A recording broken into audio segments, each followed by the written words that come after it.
Okay, so it's time to talk about another episode of Scandal, you guys. And last night was just so good. Before I get into that, I do want to mention that I am hosting a Scandal chat on my channel on Saturday at 3 p.m. Pacific Standard Time. So you definitely don't want to miss out on that. So, Billy Chambers is the mole, you guys. Like, wowza. And not just that, he is working with David Rosen. So let's just take a minute to let that all settle in.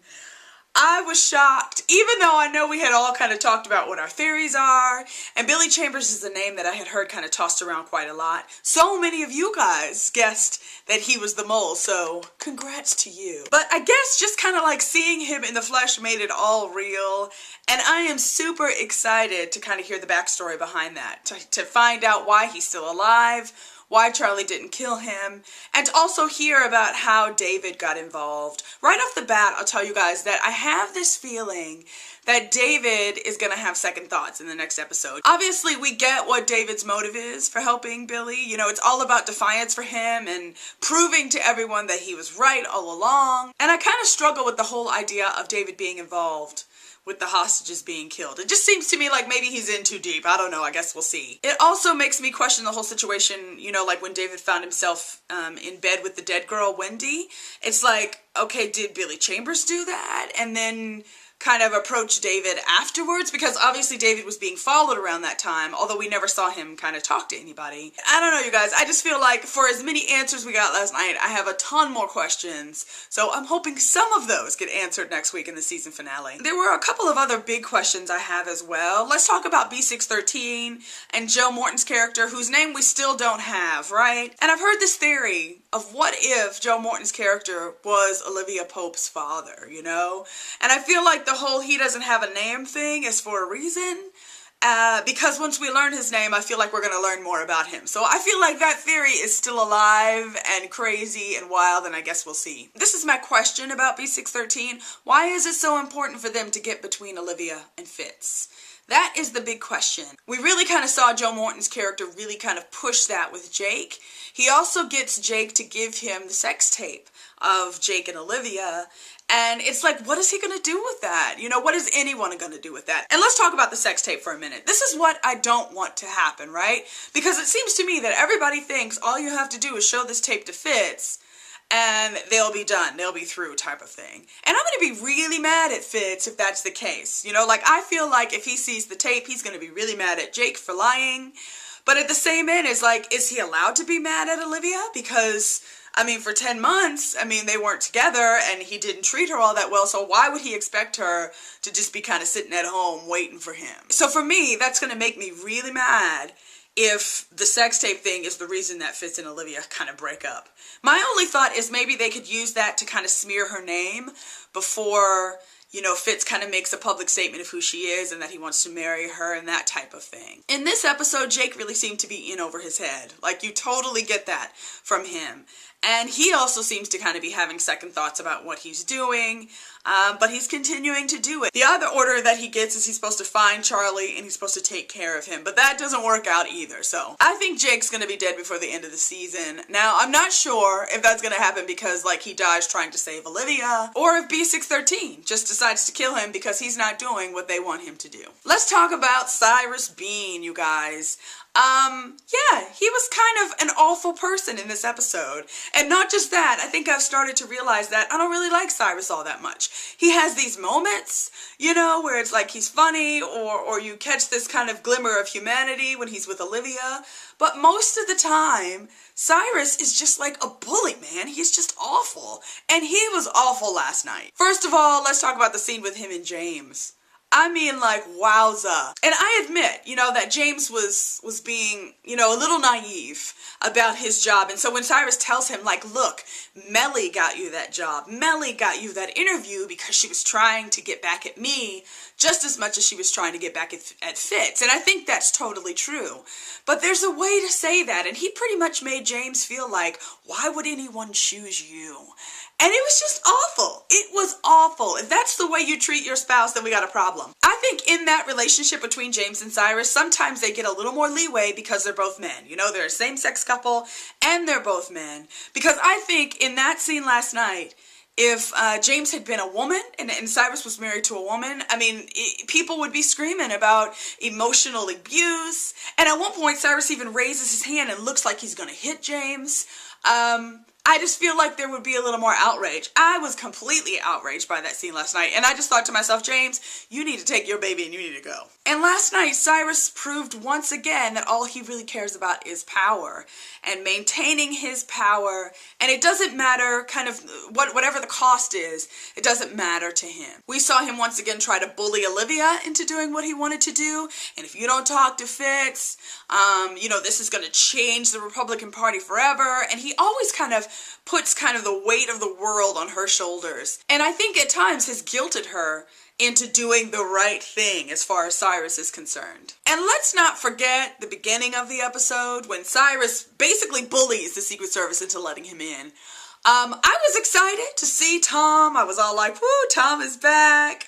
Yes. Oh, let's love her in the house. But then Tom failed as far as I was concerned by letting Cyrus kind of bully him into opening the door. The problem for Cyrus is that he wants things to go back to the way they were. He wants people to kind of get in line and do what he wants them to do. And that's all kind of falling apart for him. For the last couple of episodes, we've kind of seen his world kind of unraveling. I mean, last week it was him running through the tunnels back and forth. And this week it was like the press conference from hell where he is just getting hammered at all ends. With questions about the affair, and he keeps saying this is a private matter, the president's not going to comment on his personal life. But yeah, Cyrus was a meanie and I did not enjoy him. Let's talk about something I did enjoy, and that is Olitz. I felt like in this episode, we got to see them kind of domesticated. You know, we saw a lot of different scenes that were very kind of like husband and wifey, and I really, really loved that. Once again, though, I have this feeling in the back of my mind that I better enjoy this while I can. That my Olitz kind of happiness is not really gonna last all that long, that something's gonna happen next week that's gonna ruin it all. I love the scene at the beginning of the episode when you see the two of them kind of getting dressed, and it's just, again, very kind of a husband and wife scene together as they talk. And Fitz really kind of takes control, and I really loved seeing that from his character. As they're getting dressed, you know, Olivia's kind of planning all the things she needs to do to kind of help him out, and Fitz tells her to stop, to stand down, and to let him kind of take control of it, that he doesn't need her to fix it, that he's gonna do it. Eventually, what we learn is that Fitz has decided that he's going to kind of go on air and apologize to the American people, and then he's also going to announce that he's not going to run for re-election. When Cyrus hears this, of course, he loses his mind, but I loved the discussion between the two of them kind of in the Oval Office. Fitz really tells Cyrus, look, I love Olivia, I want to be with her, not in the shadows, but in the public, basically. And I think that's the moment when Cyrus realizes that things are really about to change. You know, that it's not just going to be that Olivia's the mistress or in the dark or in the shadows, but that she's coming front and center. Eventually, Cyrus learns that, you know, Fitz has had these kind of statement of candidacy papers on his desk for months now, and he hasn't signed them. He's been avoiding signing them. And so the truth really comes out, you know, that Fitz all along has been kind of struggling with the thought of re-election. So then we have kind of my favorite Olitz scene in this episode.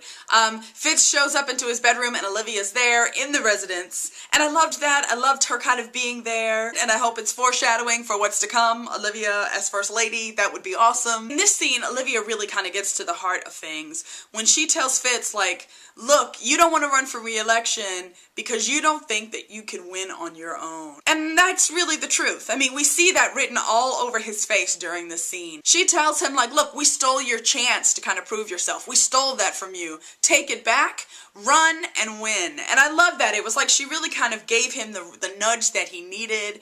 And you kind of saw this kind of fire ignite in Fitz, and you get that he's going to be a formidable candidate when he decides to run again. We kind of see that strength when he shows up for the press conference and pretty much tells the press, my private life is none of your business, and declares that he's going to be running again. Now, Cyrus is over the moon during this press conference, and we see flashes of Mellie as well, and I think both of them have the wrong idea. Both of them think that Olivia has once again kind of sacrificed her relationship to talk Fitz into doing the right thing. But I think they're going to get surprised next week, because I don't think Fitz is going for that anymore. I think Fitz has decided, hey, I'm gonna run for re-election, I'm gonna win, and I'm gonna do that with the woman I love. Let's talk about Quinn, you guys, because she was fantastic in this episode. And I think really what we get now at this point is that Quinn is growing into like a complete badass. I think if Huck has another breakdown and ends up in the corner, you know, Quinn is the understudy. She's gonna come in and play the part well. At one point in the episode, you know, we saw Charlie come to OPA for help, and so Huck takes him to kind of torture him, to get him to tell him who the mole is, but Charlie gives that up pretty easily. And then Huck is going to kill him, right? But Quinn shows up at the last minute and really kind of does the mirror of what Huck did to her. You know, that moment when she went to Huck and told him, like, I want you to kill Hollis Doyle, because she wanted revenge. So all of the things that Huck said to her in that moment, she says to him now. You know, like, we don't do revenge. We're gladiators. Like, are you going to be a gladiator or are you going to do revenge? Because you can't have both. And I just thought that was really interesting that she kind of turned his words back on him. Also, Melly in this episode, you guys, so she hires herself a fixer, who was played by John Barrowman.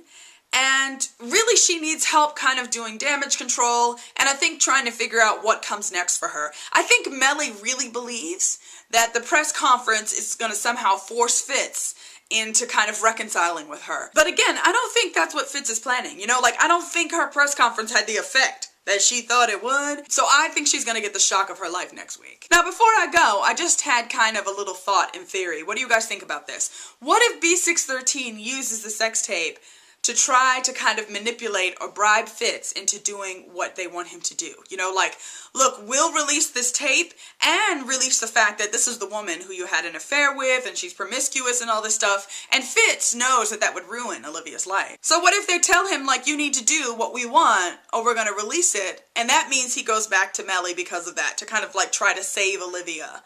I would be really mad if that happened. I just have a feeling that the sex tape is going to be important somehow, and I'm not really sure how, and I'm scared, but I've already said that. Again, you guys, don't forget about Scandal Chat on Saturday, because I'm sure after a few more viewings of this episode and a little more time to think about it, I will have many more wild and crazy theories. Click on the video link if you want to check out last week's review of Scandal. Don't forget to subscribe, you guys. Also, click on the thumbs up if you're scared, like I am, about next week's season finale. And I will see you guys again soon. Bye!